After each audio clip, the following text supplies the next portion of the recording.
కళ్యాణాద్భుతగాత్రాయ కామితార్థప్రదాయినే శ్రీమద్వేంకటనాథాయ శ్రీనివాసాయ మంగళం. శ్రీకళ్యాణగుణావహం రిపుహరం దుస్వప్నదోషావహం గంగాస్నాన విశేషపుణ్యఫలదం గోదానతుల్యం నృణ ఆయుర్వృద్ధితముత్తమం శుభకరం సంతాన సంపత్ప్రదం నానాకర్మానుసాధనం సముచితం పంచాంగమాకర్ణ్యతాం. శివాయ గురవే నమః. ప్రేక్షకులందరూ కూడా శుభస్వాగతం. నేను మీ హరిహర శర్మ. ముందుగా ప్రేక్షకులందరూ కూడాను శ్రీ పరాభవనామ సంవత్సర ఉగాది శుభాకాంక్షలు తెలియజేస్తూ ఈ యొక్క రాశి ఫలితాల కార్యక్రమాన్ని మనం ప్రారంభం చేసుకుందాం.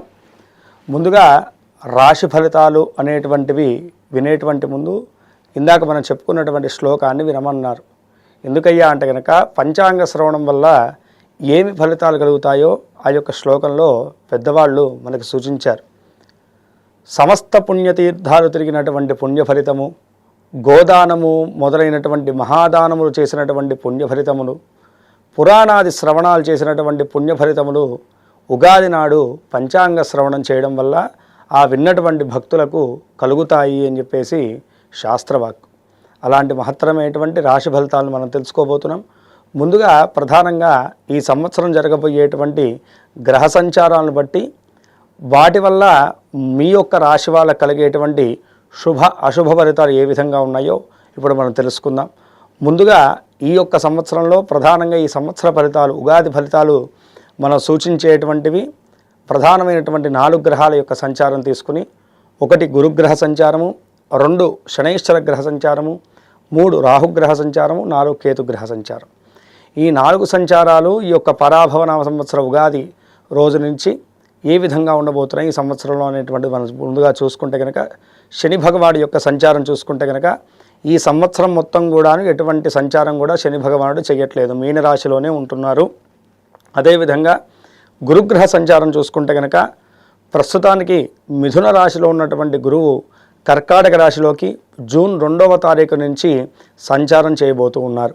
అదేవిధంగా రాహుకేతుల్ని మనం గమనించుకుంటే కనుక ప్రస్తుతానికి కుంభరాశిలో ఉన్నటువంటి రాహువు, అదేవిధంగాను సింహరాశిలో ఉన్నటువంటి కేతువు ఇద్దరు కూడాను రాహువు మకర రాశిలోకి, కేతువు కర్కాటక రాశిలోకి మనకి డిసెంబర్ 6వ తారీఖు నుంచి 2026వ సంవత్సరంలోనూ సంచారం చేయబోతున్నారు. ఈ సంచారాలను బట్టి ఈ యొక్క ఉగాది నుంచి వచ్చే ఉగాది వరకు కూడా ఈ సంవత్సర కాలం మీ రాశి వారికి కలగబోయేటువంటి శుభయోగాల గురించి, అదృష్ట యోగాల గురించి, తీసుకోవాల్సినటువంటి జాగ్రత్తల గురించి ఈ వీడియోలో సవిస్తరంగా మాట్లాడుకునేటువంటి ప్రయత్నాన్ని చేద్దాం. సింహరాశి వారికి యొక్క పరాభవనామ సంవత్సర రాశి ఫలితాలు మనం గమనించుకుంటే కనుక ఆదాయం 5, వ్యయం 5, రాజపూజ్యం 7, అవమానం 7. ముందుగా వృత్తి, వ్యాపార, ఉద్యోగ వ్యవస్థల గురించి మనం మాట్లాడుకోవాలి. ప్రధానంగా మనం చూసుకుంటే కనుక ప్రస్తుతం ఏకాదశంలోనూ గురుగ్రహ సంచారం అనేటువంటిది వీళ్ళకి చాలా బాగా అనుకూలిస్తున్నది. అదేవిధంగాను ప్రస్తుతంలోనూ 7వ స్థానంలో జరుగుతున్నటువంటి రాహుగ్రహ సంచారము కొంతమేరకు ఇబ్బంది కలిగించినప్పటికి కూడాను ఈ యొక్క గురుగ్రహ సంచారం వల్ల వృత్తిపరమైనటువంటి అనుకూలత ఉంటుంది. ఏదైతే కనుక మీరు చిన్నపాటి ఫోకస్గా మీరు చేసేటువంటి ఎఫర్ట్ పెట్టి చిన్నపాటి పని ఏదైనా సరే మీకు ఎలా అయితే కనుక ఈ సమయంలో అనుకూలించి మంచి ప్రతిఫలాలను చూపిస్తుందో ఆఫ్టర్ జూన్ తర్వాత మీకు ఆ యొక్క లక్ ఫ్యాక్టరీ అనేటువంటిది కొంతమేరకు తగ్గబోతున్నదని చెప్పేసి చెప్పుకోవాలి. ఎందుకంటే 12వ స్థానంలోకి మారుతున్నటువంటి గురుగ్రహ సంచారం వల్లను జూన్ నుంచి డిసెంబర్ వరకు మధ్యకాలంలో మాత్రం ప్రధానంగా వ్యాపారస్తుల కన్నా ఉద్యోగస్తులు చాలా జాగ్రత్తగా ఉండాలి. ఎందుకంటే కనుక వ్యయ గురువు వల్ల ఏంటంటే కనుకను పని మొత్తం కూడా మీరు చేస్తారు, ప్రతిఫలం మాత్రం వేరే వాళ్ళ అకౌంట్లో పడిపోతాయి. ఈ రకంగా ఆ యొక్క సాటిస్ఫాక్షన్ లేనటువంటి లైఫ్ని మీరు వృత్తిపరంగా లీడ్ చేయాల్సినటువంటి పరిస్థితి ఇంకా సుస్పష్టంగా కనపడుతుంది. ఎందుకంటే కనుక ఈ యొక్క సమయంలోనూ ఆ యొక్క వ్యయస్థాన గురుగ్రహ సంచారము, 7వ స్థానంలో ఉన్నటువంటి రాహుగ్రహ సంచారము, అదేవిధంగాను 8వ స్థానంలో ఉన్నటువంటి శనిగ్రహ సంచారం, ఈ యొక్క మూడిటి వల్లను ప్రధానంగా మీరు బాగా స్ట్రగుల్ అవుతారని చెప్పుకోవాలి. దానికి తోడు లగ్నస్థానంలో కేతుగ్రహ సంచారం జరుగుతున్నది. వీటన్నిటి రీత్యాను జూన్ నుంచి డిసెంబర్ వరకు మధ్యకాలంలోనూ ఫస్ట్ ఆఫ్ ఆల్స్ మీ మైండ్ కూడా స్టేబుల్గా ఉండదు, ఆరోగ్యం సహకరించదు, ఇందాక మునపటి ఉన్నటువంటి ఆ యొక్క ఫోకస్ అయితే కనుక ఖచ్చితంగా తగ్గుతుంది. వీటన్నిటి కూడా ఎఫెక్ట్స్ అన్నీ కూడాను మీ యొక్క వృత్తిరీత్యా ప్రభావాన్ని అయితే కనుక ఖచ్చితంగా చూపెట్టబోతున్నాయని చెప్పేసి చెప్పుకోవాలి. అయితే వ్యాపారస్తులకి ఏంటంటే కనుక ప్రస్తుతం ఉన్నటువంటి వ్యాపారాన్ని నడిపిస్తూ ఉంటే కనుక మిశ్రమమైనటువంటి ఫలితాలు ఉంటాయి. కానీ ఏదో కొత్త వ్యాపారం ప్రారంభం చేయాలి, దాన్ని విస్తీర్ణత చేయాలని పెద్ద పెద్ద పెట్టుబడులు పెట్టి షూరిటీలు ఇవ్వడం ఇలాంటివి చేస్తే కనుక ఖచ్చితంగా ఎదురు దెబ్బ తినక తప్పదు. ఎందుకంటే కనుక అస్సలు అనుకూలం లేనటువంటి కాలం. మీరు పెట్టారంటే కనుక మీరు ఊబిలోకి దిగినట్టే. ఎందుకంటే కనుక జూన్ నుంచి డిసెంబర్ వరకు అస్సలు అనుకూలత లేనటువంటి కాలం. ఆఫ్టర్ జూన్ తర్వాత మాత్రము ఖచ్చితంగా పరిస్థితులన్నీ కూడా మీ చేతిలోకి వస్తాయి. అయితే ఈ మధ్యలో ఉన్నటువంటి 6 నెలలు మాత్రము ఖచ్చితంగా జాగ్రత్త తీసుకోవాలి. వృత్తిపరంగా, వ్యాపారపరంగా. ప్రధానంగా చెప్పుకోవాలంటే కనుకను ఎవరైతే కనుక ప్రైవేటీ ఉద్యోగం చేస్తున్నటువంటి వారు ఉన్నారో వాళ్ళ మీద ఒత్తిడి అధికంగా ఉండబోతుంది. సప్తమ స్థాన రాహుగ్రహ సంచారము, లగ్నస్థాన కేతుగ్రహ సంచారం వల్ల మీ పై అధికారుల యొక్క ఒత్తిడి మీ మీద ఖచ్చితంగా ఉంటుంది. పనిభారం కూడా పెరుగుతుంది. అయితే ఈ సమయంలో ఏంటంటే కనుకను మీరు అనవసరమైనటువంటి నిర్ణయాలు, తొందరపాటు నిర్ణయాలు మీరు కెరీర్ వైజ్గా తీసుకుంటే కనుక ఖచ్చితంగా ఇబ్బంది పడక తప్పదు. అంటే ఏదో ఉద్యోగం మారుదామనో, లేదు ప్రమోషన్ల వంటి వాటి గురించి ప్రయత్నం చేద్దామనో, లేదంటే కనుక వేరే చోటుకి మారదామనేటువంటి ప్రయత్నాలు చేస్తే కనుక ఖచ్చితంగా మీరు ఇబ్బంది పడతారు. ఎందుకంటే అష్టమ స్థానంలోనూ శనిగ్రహ సంచారం అనేటువంటిది అస్సలు అనుకూలించట్లేదు. సప్తమ స్థాన రాహుగ్రహ సంచారం వల్ల కుటుంబపరమైనటువంటి అనుకూలత కూడా ఉండదు. లగ్న కేతుగ్రహ సంచారం వల్ల ఆలోచన విధానం కూడా ఫోకస్డ్గా ఉండదు. వ్యయ గురుగ్రహ సంచారం వల్ల లక్ అనేటువంటి సహకరించదు. అంటే ఏ విధంగా చూసుకున్నా సరేను వృత్తిపరంగా చాలా జాగ్రత్తగా ఉండాల్సినటువంటి కాలం ఈ యొక్క సింహరాశి వారికి. ఇది బాగా గుర్తుంచుకోండి.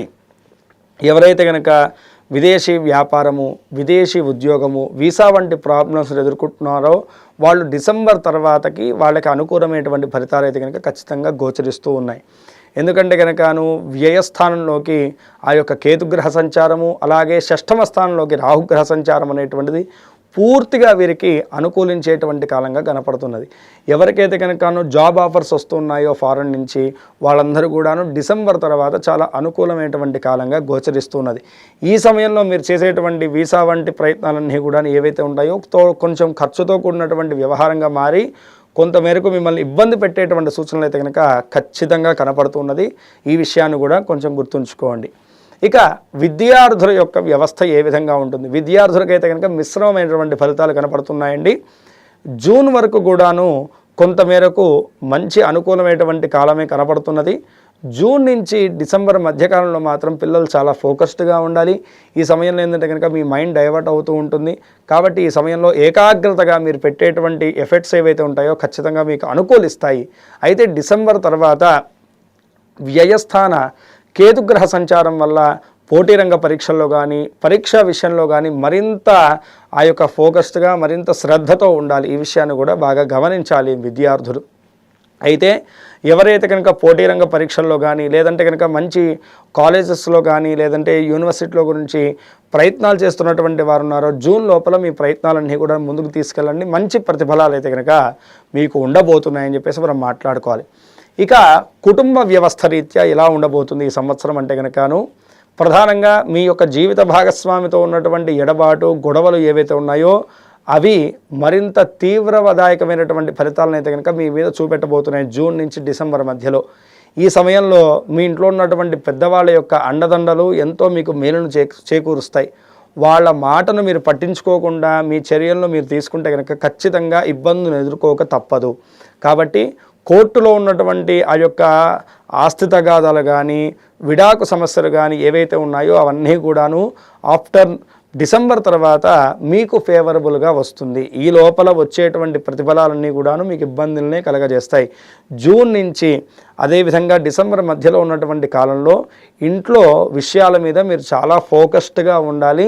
అదేవిధంగాను సామరస్యంగా కూడా ప్రవర్తించాలి. ఏమాత్రము ర్యాష్గా ప్రవర్తించినా ఏమాత్రము తొందరపాటు చర్యలు తీసుకున్నా మూర్ఖపు చర్యలు తీసుకున్నా ఇబ్బందులను ఎదుర్కోక తప్పదు. అదేవిధంగాను ఏవైతే కనుక స్థిరాస్తి కొనుగోళ్ల విషయంలోనూ ఆగిపోయి ఉన్నటువంటి లావాదేవీలు ఉన్నాయో వాటిల్లో జూన్ లోపలే మీరు గట్టి ప్రయత్నాలు చేయండి. అవి మీకు ఎంతో అనుకూలిస్తాయి. లేదు అంటే కనుకను ఏమాత్రం మీరు అశ్రద్ధను వహించినా సరే జూన్ నుంచి డిసెంబర్ వరకు కూడా మీ డబ్బు ఆగిపోక తప్పదు. కాబట్టి ఈ విషయాన్ని కూడా బాగా గమనించాలి.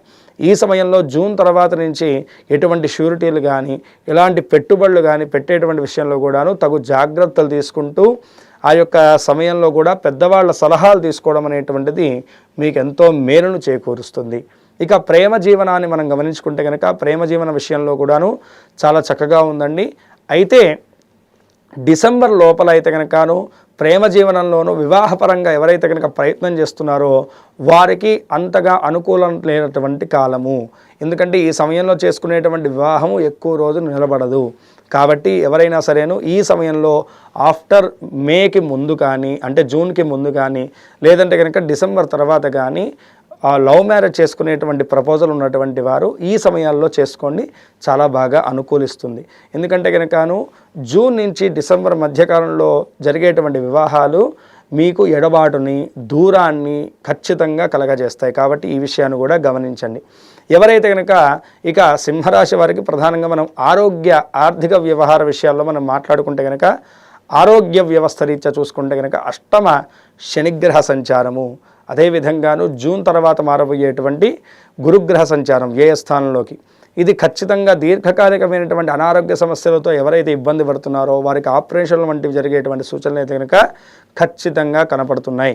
దీర్ఘకాలికమైనటువంటి అనారోగ్య సమస్యలు ఎదుర్కొంటున్నటువంటి వారికి ఖచ్చితంగా వైద్య సదుపాయాన్ని అందుకోవాలి. నిర్లక్ష్యంగా ఉంటే కనుకను భారీ మూల్యాలను చెల్లించక తప్పదు. ఆరోగ్య విషయం రీత్యా ప్రధానంగా ఈ విషయాన్ని గమనించుకోవాలి. అదేవిధంగా ఈ యొక్క అష్టమ శనిగ్రహ సంచారం వ్యయస్థాన గురుగ్రహ సంచారం వల్ల దీర్ఘకాలికమైనటువంటి అనారోగ్య సమస్యలు కూడా ప్రారంభమయ్యేటువంటి సూచనలు ఉంటాయి. కాబట్టి ఆరోగ్య విషయం రీత్యా ఓవరాల్గా సింహరాశి వారు ఖచ్చితంగా ఈ సంవత్సరం జాగ్రత్తను వహించాలి. మీ యొక్క ఆరోగ్య రీత్యా మీ యొక్క శరీరం మీద మీ శ్రద్ధను వహించాలి. ఇక ఆర్థిక వ్యవస్థను మనం గమనించుకుంటే కనుక మేకి ముందు ఆర్థిక వ్యవస్థలన్నీ కూడా చాలా చక్కగా ఉంటాయండి. ఏకాదశ గురుగ్రహ సంచారం అనేటువంటిది మీకు అనుకూలంగా ఉంది. అయితే అష్టమ శనిగ్రహ సంచారం సప్తమ రాహుగ్రహ సంచారం వల్ల కొంతమేరకు డబ్బు రావడం అనేటువంటిది ఆలస్యం అవుతుంది. కానీ మీరు గట్టి ప్రయత్నం చేస్తే కనుక ఖచ్చితంగా మీకు అనుకూలిస్తుంది. అయితే జూన్ నుంచి డిసెంబర్ మధ్యకాలంలో మాత్రం ఆరోగ్య విషయరీత్యా మీరు చేసేటువంటి ఖర్చుల వ్యవహార రీత్యా కొంతమేరకు శ్రద్ధను వహించి వాటిని అదుపులో ఉంచుకోవడం చాలా మంచిది. ఆఫ్టర్ డిసెంబర్ తర్వాత మళ్ళీ మీకు ఆర్థిక పరంగా చాలా అనుకూలంగా ఉంటుందండి. ఆర్థిక సాయాలు కూడా అందేటువంటి సూచనలు ఉన్నాయి. కాబట్టి ఆర్థిక వ్యవస్థలో మిశ్రమమైనటువంటి ఫలితాలు ఉన్నాయి. కాబట్టి జాగ్రత్త వహించక తప్పదు. పూర్తి స్థాయిలో చూసుకుంటే కనుక 48% అనుకూలమైనటువంటి ఫలితాలు కనబడుతున్నాయి. కాబట్టి ఈ ప్రతికూలమైనటువంటి అంశాలు అధిగమించాలంటే కనుక ఏ యొక్క దైవారాధన చేయాలంటే కనుక ఎక్కువగా ఈ సమయంలో ఏంటంటే కనుకను వెంకటేశ్వర స్వామి వారి యొక్క ఆరాధన చేయడం చాలా మంచిది. 7 శనివారాల వ్రతం చేయడం కానీ, శని త్రయోదశి రోజు మీ దగ్గరలో ఉన్నటువంటి నవగ్రహాల దగ్గర శనికి తైలాభిషేకం చేసి నువ్వులు దానంగా సమర్పణ చేయడం కూడా చాలా మంచిది. అదేవిధంగానే ఈ సంవత్సరం ఖచ్చితంగా ఒక్కసారైనా సరే గురువుకి రాహుకి అదేవిధంగా శనిగ్రహానికి తగు జపశాంతులు ఆచరించడం అనేటువంటిది ముఖ్యంగా సూచించేటువంటి విషయము. కావున సింహరాశి వారు చెప్పినటువంటి దైవారాధన చేసుకునేసి ఈ యొక్క ప్రతికూలమైనటువంటి అంశాలన్నీ కూడా అధిగమించి సకల శుభాలు కూడా మీకు చేకూరాలని చెప్పేసి నేను కోరుకుంటున్నాను. ఈ రాశివారు పై తెలిపినటువంటి చిన్నపాటి జాగ్రత్తలు వహిస్తూ చెప్పినటువంటి సూచనలు గమనించుకుంటూ చెప్పినటువంటి దైవారాధన చేసుకుంటూ ఈ సంవత్సర కాలంలో మీకు కలిగేటువంటి దోషాలన్నీ కూడా అధిగమించి మీ గోల్స్ వైపు మీ కెరియర్ వైపు మీ అడుగులన్నీ కూడాను తాపీగా కొనసాగాలని చెప్పేసి మనస్ఫూర్తిగా ఆ యొక్క పరమేశ్వరుని స్మరిస్తున్నాను. అయితే ఇక్కడ మీరు గమనించాల్సినటువంటి విషయం ఏమిటయ్యా అంటే కనుక ఈ రాశి ఫలితాలు అనేటువంటివి మన యొక్క జీవితం మీద ఎంతవరకు ప్రభావాన్ని చూపిస్తాయంటే కనుక కేవలం 40% మాత్రమే చూపిస్తాయి. మిగతా ప్రభావం అంతా కూడాను జాతకం మీదే డిపెండ్ అయి ఉంటుంది. కాబట్టి ఎవరన్నా సరే మీలో మీ యొక్క జన్మజాతకం గురించి తెలుసుకోవాలన్నటువంటి వాళ్ళు ఉంటే కనుక కింద స్క్రోల్ అవుతున్నటువంటి నెంబర్ని సంప్రదించడం వల్ల నేను మీ యొక్క జాతకాన్ని పరిశీలించి మీ యొక్క జాతకపరంగా మీకు ఉన్నటువంటి శుభయోగాల గురించి తీసుకోవాల్సిన జాగ్రత్తల గురించి నేను సూచించగలను. కావున ఈ విషయాన్ని అందరూ కూడా గమనించగలరు. స్వస్తి. సర్వే జనా సుఖినో భవంతు. లోకా సమస్తాః సుఖినో భవంతు.